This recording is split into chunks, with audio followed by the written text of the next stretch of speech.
My husband and I have been married for 21 years. We have 2 adult children, one is in college out of state and the other is in the Navy. When we first got married, my husband was in Navy and we spent the first 10 years of our marriage moving from place to place, wherever his new duty station was. I found it hard to make friends, and I could not keep a job, so I made a difficult decision and decided to be a som. When he got out of the Navy 11 years ago, he took a job and we moved. 3 years in, he got offered a job in another part of the company, however, it was in another state, so we moved again. We stayed there for 6 years. I went back to college and got my degree and began looking for work. I found a job I liked in my field, and 6 months into working, he said he was offered a job with a new company and wanted to take it. But that would mean we would be moving almost 2,000 miles from where we were in a new state. I reluctantly agreed because the new state would have more job opportunities for me and we would be closer to our family, which is something that we have not had in many years. Last night my husband came up to me and said that there was a job opening in his company and he wanted to apply for it. It would mean a pay raise and better hours, but the caveat would be that we have to move again. We have been living in our new state for 3 years. I love it here. I have an amazing job and I am making great money. I finally have friends and am able to socialize.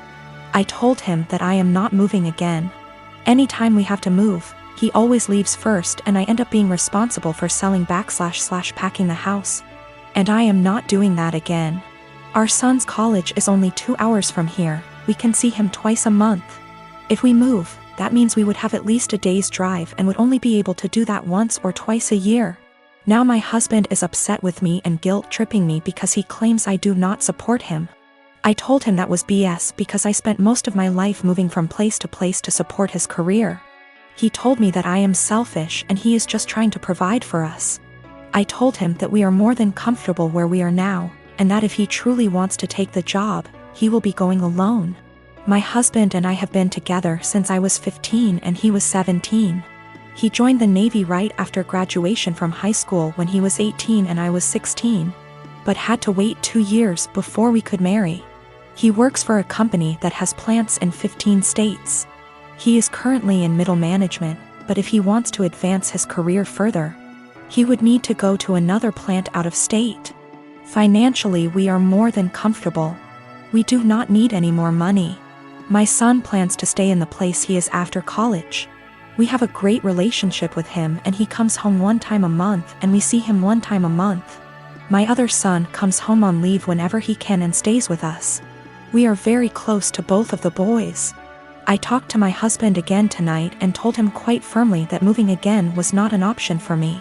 The area he wants to move has very little jobs in my field and specialty in that area, and I would need to commute more than an hour one way for a job versus the 20 minutes I have here. We are sandwiched between 2 major cities, and if we move we would be an hour from the most major city. I would also have to take a massive pay cut and work a menial job to build a new network to find employment in my field. My husband is disappointed in me for not wanting to leave. He left to stay with a friend because he needs to think. He doesn't understand why I would force him to turn down an opportunity to advance his career further. I told him to take all the time he needs, but I am not moving again. I said I would revisit the possibility when I am ready for retirement in 15 years, but no sooner. I'll try to give my girlfriend's side here too so it's not too biased. I used to dress like shit. I was perfectly content wearing my gym clothes everywhere and stretch the dress code as much as possible for work. My girlfriend works in the fashion industry, so she helped me buy some clothes that fit me better and looked nicer without being out of my comfort zone, so I was really thankful for that. I kept all the same gym clothes, sweatpants, Panama pants, old t-shirts and sweaters and jeans etc., as well as all of my shoes because I figured they'd be fine to wear around the house or to work out because I don't really care how I look for that. I told her she could buy clothes for me if she wants because she knows what I like, which is maybe where I went wrong. Last week I went on training for work and it was my birthday while I was gone. I got back and my girlfriend had donated all of my old clothes that she hadn't picked out and replaced it with new stuff. I tried to act grateful at first, but honestly I am pissed off. I don't want to wear shitty stiff jeans that stain the seats in my truck blue, and the running shoes suck for actually running.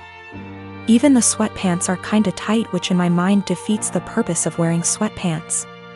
She got rid of all my old t-shirts that I bought at games and replaced them with plain colors, but now I have barely any t-shirts at all, and she spent a ton of money doing this. I know the jeans alone are over $300 and the shoes probably cost over $2,000.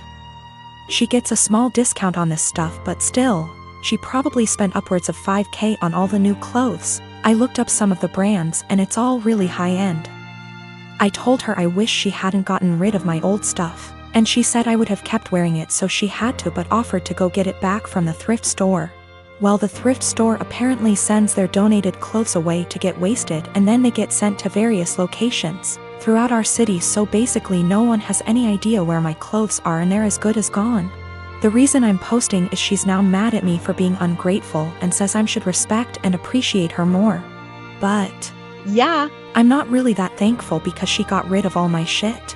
Yesterday I told her not to talk to me until she came home with my bean boots that I've been breaking in for years, which she actually was able to find, but it caused a huge fight. I don't dress like a slob, my clothes don't have holes, I'm not wearing lame graphic tees. And everything I've worn out of the house for the last 3 years, with the exception of going to the gym. Also, I'm not going to break up with her over this. It sucks, but not really breakup worthy. I have always been civil with my half-brother. We were close as kids, but he started to have an attitude at 13 and pretty much stopped being nice, and started messing with my things / making fun of me and doing pranks to annoy me / privacy, was gone with him coming into my room and taking my things. Whenever I complained, my stepmom would normalize his behavior and make excuses. My dad never really grounded him and thought that talking to him will get him to behave better. I'm currently in college. I live in a rented apartment and have car to help me get to the university or other places. The car isn't expensive or fancy at all. I saved up for it 2 years ago. I decided to have Christmas dinner with my family. It's the perfect opportunity to be with family since I haven't seen my dad in a while.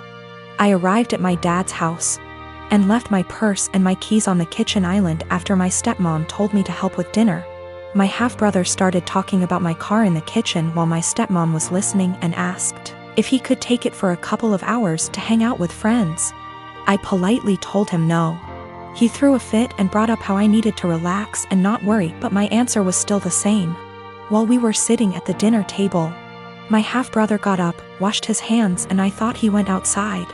I got busy talking to my dad, and after I got up to wash my hands, I noticed my car keys weren't there.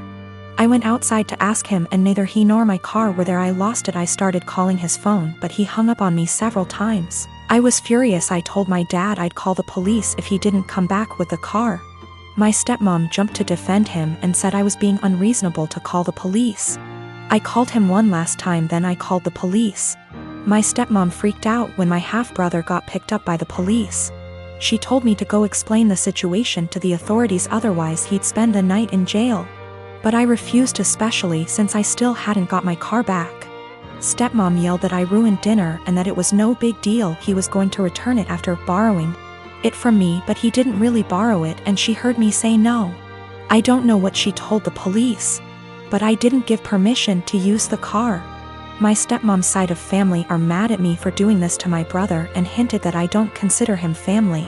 My dad's side of family sided with me, saying he deserved it. My dad said I overreacted and I shouldn't have called the police when he disappeared for 4 hours. I talked to the police about what happened, and I learned later that my stepmom said that her son was allowed to borrow it, and that it was a misunderstanding. I wasn't going to let her continue to lie, but my dad told me to back off and let it go. This really upset me. My half-brother wasn't even berated the way I was by the family. My apartment complex didn't do traditional trick or treating on Halloween.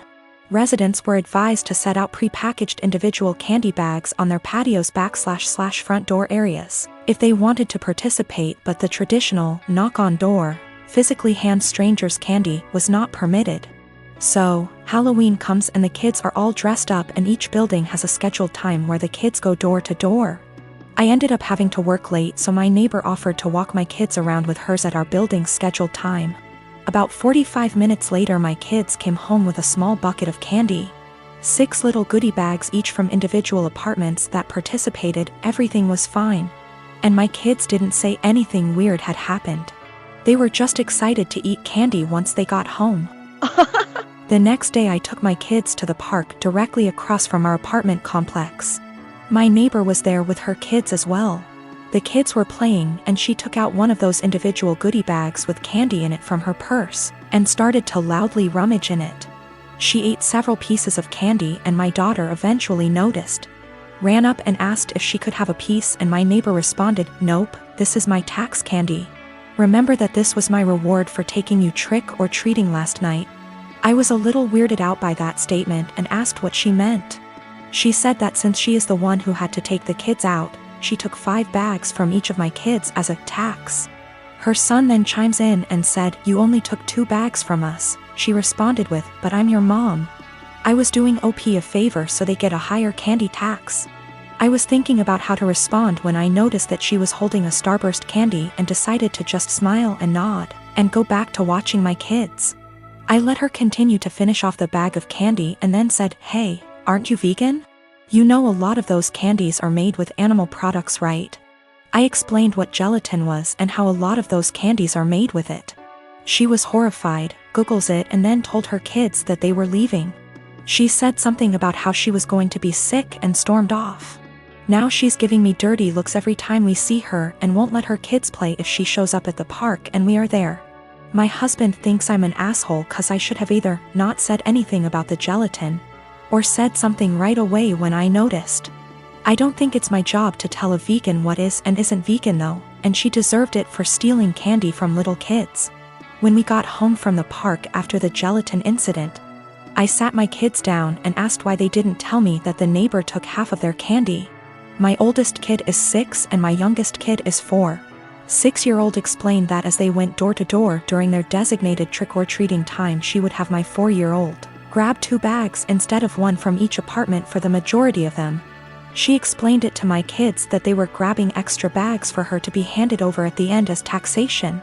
So either freaking way she was directly taking candy from my kids or taking candy from other kids through mine.